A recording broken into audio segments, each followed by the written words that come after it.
Unaona?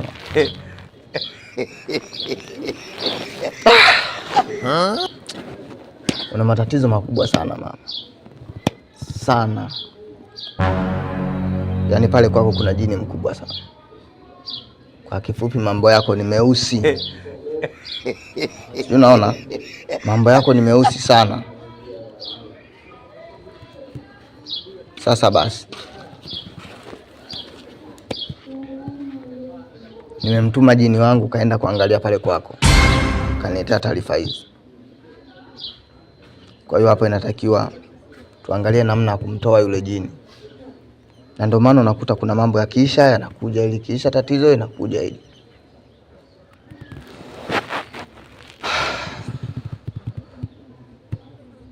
Kwa hiyo utanisaidiaje mganga?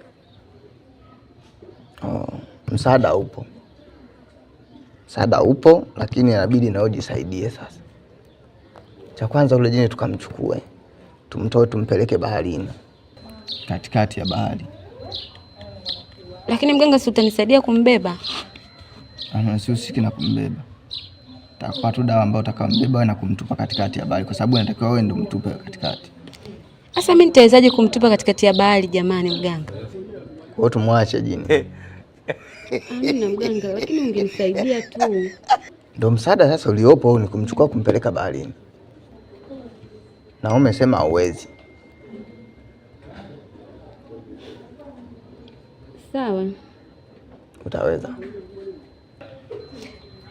Yaani hapa nachotaka mganga, unisaidie tu ule baba yangu arudi. Maana ndio kila kitu, alikuwa ananisaidia kwa kila kitu.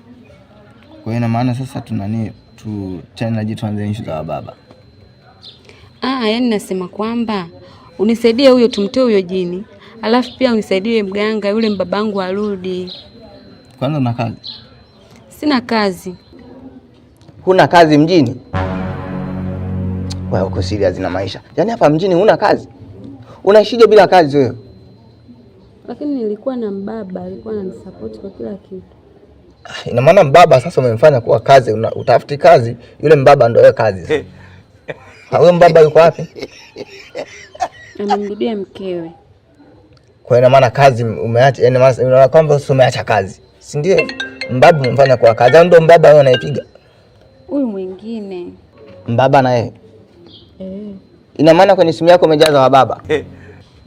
Yaani una baba wengi sasa. Hamna, na watatu tu. Watatu wachache, wa baba watatu unasema wachache. Kwa hiyo unawachukuliaje hao wa baba?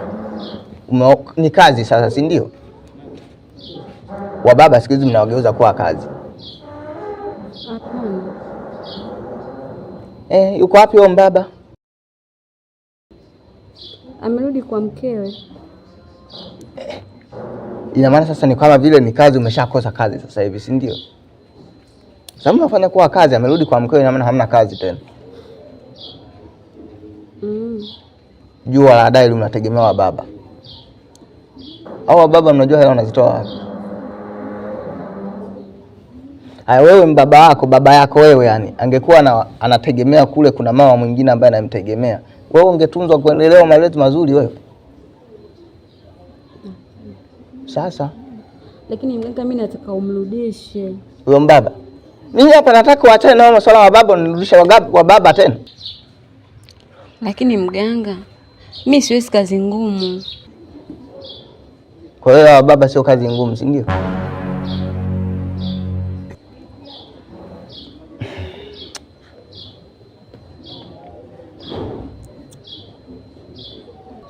Una watoto? Sina. Kwa sababu umeendelea tu na wababa, hauna watoto mama. Na hauna mpango wa kuzaa? Bado, kuna vitu bado sijatimiza. Mpaka utimize wababa wangapi?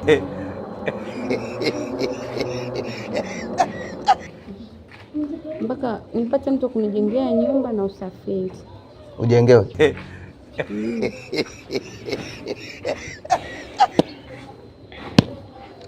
Na mama yako kipindi yupo kwenye ujana kama wewe, alitaka baba yako hadi amjengee nyumba na usafiri? Asa ni maisha kwetu sisi sasa hivi, mimi siwezi kuzaa kwenye maisha magumu. Kwa hiyo kama maisha yakiendelea kuwa magumu hauzai. Wazazi wako sasa na wewe ungekuwa na maisha magumu wasingezaa ungekuwepo. Leo ungekuwa na wapambania wa baba. Lakini mganga wetu mimi nisaidie. Mimi nataka nipate hela nyingi, yani nipate hela. Kupitia wa baba. Ndio maana kuuliza na kazi. Unasema na wa baba. Naona upate hela kupitia wa baba, si ndio? Umejipangaje na hii kazi? Yaani hapa mganga, mimi nimekuja tu kwanza kuangalia ili nijue nini tatizo. Tatizo umeshajua kuna jini. Kwa hiyo tunafanyaje? Sawa. Lakini mimi hapa sina keshi sasa. Yaani hapo sasa hela kwa sababu ili mradi yule jini ambaye nimemwagiza kule umpoze ni kama nauli yake ya kwenda kukagua. Sasa unamwita jini kaangalia hapo. Kaenda kule katuletea taarifa zimeonyesha kwako kwamba ni taarifa sio nzuri. Yule ndio atakuwa mlipe sasa. Na hana simu. Hiyo hela anaipokea vipi?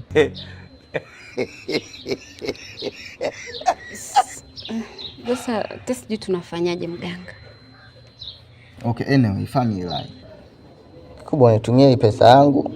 Tutakuja tumalizana huko ya jini. Sawa. Siwezi sema kitandani labda masikini. Namba, ngoja siwezi kutoa. Namba niandike mwenyewe.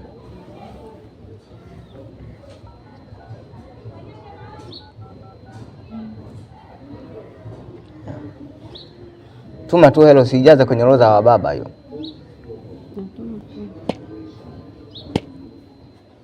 Yes.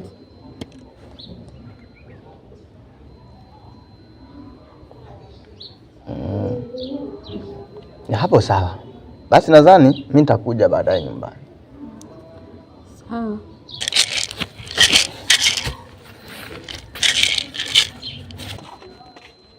Karibu tena. Kwangu zaidi kufungua tu, sijali.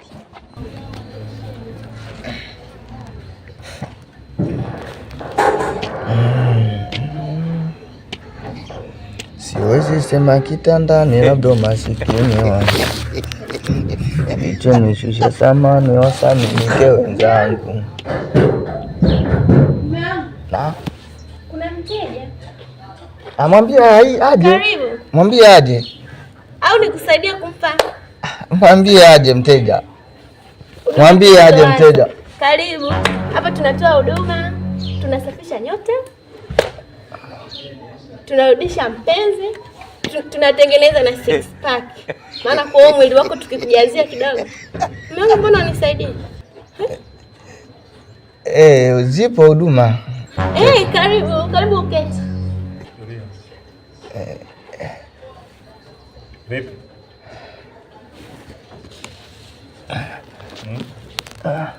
Umeoa? Mchina umeoa? Wewe si ndo mke? Je, ulipooa ulimwelezea mimi ni nani? Na yule alotoka? Yeye ni mteja wangu. Kuja hapa ofisini na mtibu ndo katoka. Wewe umekuwa unafanya yani kwenye nyumba yangu? Kwani mume wangu huyu nani? Naongea kwa taratibu, ni bosi wangu. Yaani unajua mimi sikuwa na lengo baya. Lengo langu ni zuri kwa sababu niliona zile siku zilizotoka nikaona sasa hapa tusaidizane na mke wangu. Umeona? Nyumba hii ni kubwa, kwanza siwezi kukaa peke yangu. Nikaona aje akae hapa, mimi niyo nafanyaje? Ndio nafanya kazi hapa, nikajiongeza ka ofisi ka uganga. Haya sawa, tuachane nayo. Ulinishauri? Kwa nini ulikuwa hujanishauri? Kwa hiyo unaamua maamuzi yako tu, si ndio? Hapana bosi. Ulipooa hukuniambia. Umekuja umeweka na kilingi hapa. Nani alikwambia uweke kilingi? Kwenye nyumba yangu mimi, yani fence yote kweli inafanana kuwa na kilingi kama hichi? Wewe uone kama hapa unafanya kufuru wewe. Lakini nimejiongeza, ni ubunifu tu ambao kwa sababu nyumba ni kubwa. Unaweza kuwa na ofisi nyingine. Sasa nisikilize, kama ulikuwa hujaweza kuniambia, mimi maamuzi yangu sasa hivi nachukua. Mizimu itakuna nini bosi? Bosi tusamee. Kunja sasa hivi ndo. Unasemaje? Kunja. Wewe. Kila kitu ndani toa.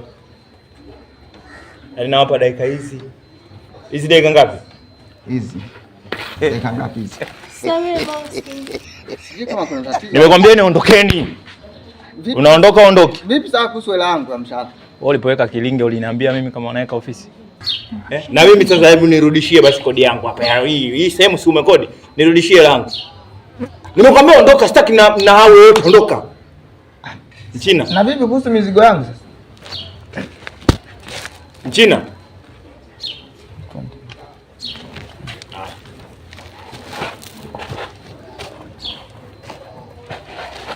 Hauti.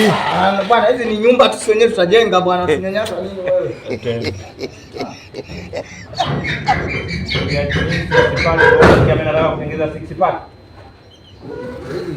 Atafuteni sehemu kwenda kufanya vilinge vya.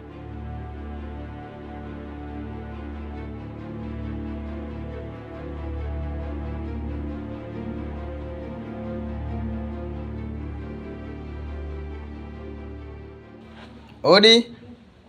Nibla. Odi shemeji.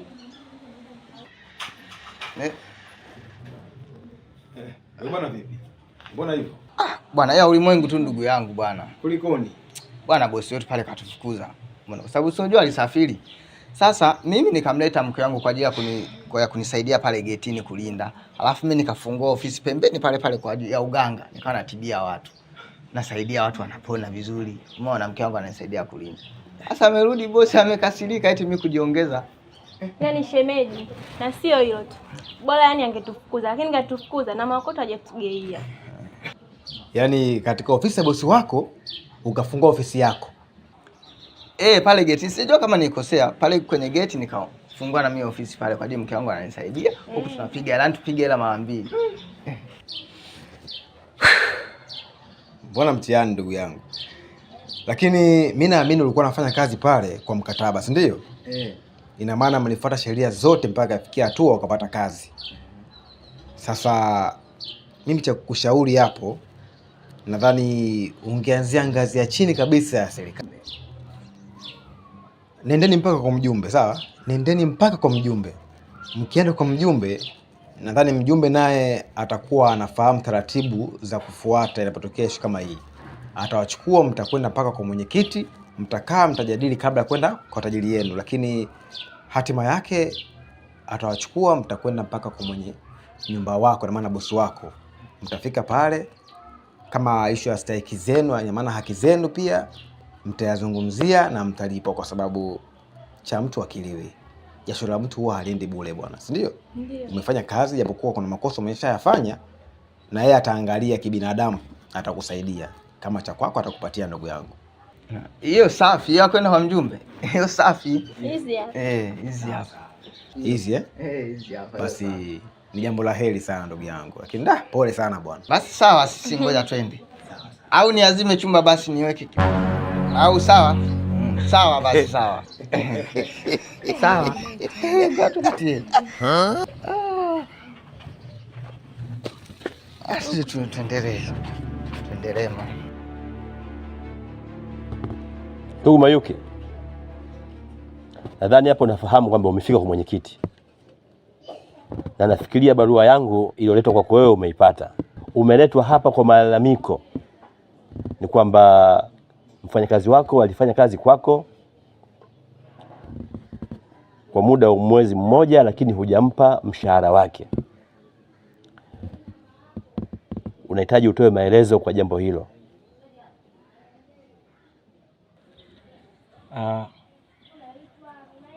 Mimi nalijua hilo. Na nilifanya hivyo makusudi ili wewe upate kujua. Umeona haya mavazi alovaa? Ndio. Umeelewa vizuri? Huyo alikuwa mlinzi wangu getini pa. Lakini cha kushangaza kwamba huyu hapa kampa mavazi huyu. Alafu kawa mlinzi huyu mtoto wa kike. Mimi nimeondoka wiki moja tayari pale kwangu pashakuwa hapa ile. Huyu bwana kafungua kilinge pale cha uganga, anatibu watu, anawaibia watu, watu wanalalamika. Kwa hiyo niliporudi mimi nikalikuta hilo, ndo nikamuondosha. Hapo unapomuona hayo mavazi alovaa ndo hayo ya uganga. Hivi kwanza mwenyekiti, nitaka nikuulize, wewe hizo taarifa unazo au wewe umesikia tu ukaona unipigie simu unite hapa uanze kuzungumza? Lakini naomba ufahamu kitu kimoja. Pesa unazompa huyu za mwisho wa mwezi haziwezi kumsaidia, hivyo kajiongeza kwa kazi nyingine ili apate manufaa yake ya maisha. Kwa hiyo hilo wewe la uganga wewe lisikupe shida. Unachotakiwa umpe pesa zake ambazo alizofanya kazi kwako. Je, ni sheria kufanya uganga kwenye nyumba ya mtu bila idhini yake? Hapana. Na umeshawapa vibali hapa? Kumbe hapa tukikaa kimya tutakosa haki yetu. Samahani ndugu mwenyekiti. Huyu bwana mimi nilifanya tu kwa wema. Hamna kilichoharibika. Kwa sababu mwanzo nilikuwa nalinda mimi peke yangu. Baada ya yeye kusafiri sasa nyumba ile ni kubwa, siwezi kukaa peke yangu. Nikamleta mke wangu ili anisaidie kufanya kulinda pale getini, afu mimi nijiongeze, mimi napiga dili lingine pale kwa uganga na fanya mambo na tibia watu. Kwa wema kabisa. Sasa shida ni nini labda hapo nilichokosea? Mwenyekiti, hivi watu wanaoiba na mimi na mume wangu tulioamua kujiongeza tupambanie humo ndani. Situpo sawa au hapo kuna shida? Bora nyinyi mlikuwa mnapambana. Haya, wanafanya hivyo mwao mle. Wana kibali. Wewe unalijua hilo? Lakini naomba ufahamu kitu kimoja. Pesa unazompa huyu za mwisho wa mwezi haziwezi kumsaidia, hivyo kajiongeza kwa kazi nyingine ili apate manufaa yake ya maisha. Kwa hiyo hilo wewe la uganga wewe lisikupe shida. Unachotakiwa umpe pesa zake ambazo alizofanya kazi kwako. Mimi sijakataa mwenyekiti kumpa pesa. Je, wewe utalisimamia wao kuhusu kibali? Sababu leo umenileta hapa, hao wamefanya kesi kwangu. Lakini kesho watakuja kufanya nyuma kwako. Na hawa matapeli. Kwa hiyo usimamie haki zako. Sio za kwangu mimi tu kwa sababu hao wanadai kipato, basi ukaona na mimi unikandamize. Au unakula rushwa wewe? Mchina. Mshawahi kuona kibali chochote cha uganga? Kwani wewe umeshawahi kupata malalamiko ya aina yoyote juu ya uganga ambaye anaofanya au kijana? Malalamiko nishayapata ndio, na ndio maana nikaamua kuwatoa. Sasa hatutaki mazungumzo zaidi yawe mengi. Mpe pesa zake, masuala ya uganga kama mimi kama mwenyekiti nitajua mimi. Nipo tayari kumlipa pesa yake ya mshahara.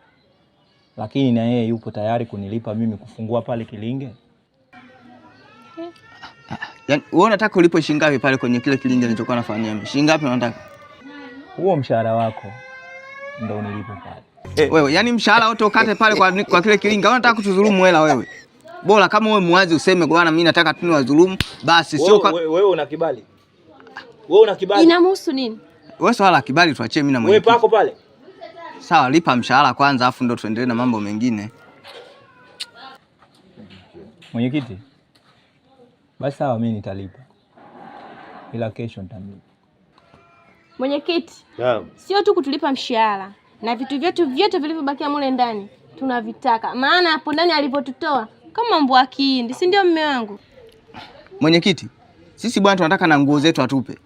Sio hela tu kwamba na nguo zetu atupe sisi. Hivyo nadhani gaila nani utapanda kwenda mkoani huko hivi? Nani abiria gani atakaye kuruhusu pale ukae nao upangane yuko hivi? Haiwezekani. Atupe hela zetu sasa na nguo zetu bwana. Sio mambo mengine tuanze kuyapeleka hadi bungeni. Mwenyekiti. Basi sawa mimi nitalipa. Ila kesho nitamlipa. Wewe tulipe kesho wapi? Lipa sasa hivi hela. Sisi tunapambana hapa na mwenyekiti hela kibali huku wewe umeshatulipa hela yetu. Tunajua tunafanyaje. Kama yeye alivyotufukuza kwa sisi alisema dakika hizi. Sasa sisi hizo nyingi 2 tu hapa. Dakika 2 hela ingia. Wewe kama si wenyewe kwamba utulipe baadaye hapa, sisi tungekuwa tunalinda baadaye pale usingeingiliwa na wauni wewe. Kabisa, yani hatutaki hata upwaguzi. Atupe hiyo hela yetu. Tunakutana na changamoto ngapi unapoona watoto wenzi. Kwanza namba yangu nayo tuma kwenye namba yangu pale jina litakuja Bakundi azikiwe. Mimi ndo mwanaume wa kwanza ukataa mimba mwaka 1900 na ngapi huko. Miaka ya Kobe. Na badilika kuna muda nakuja kama Batazali. Ndio msala baadaye.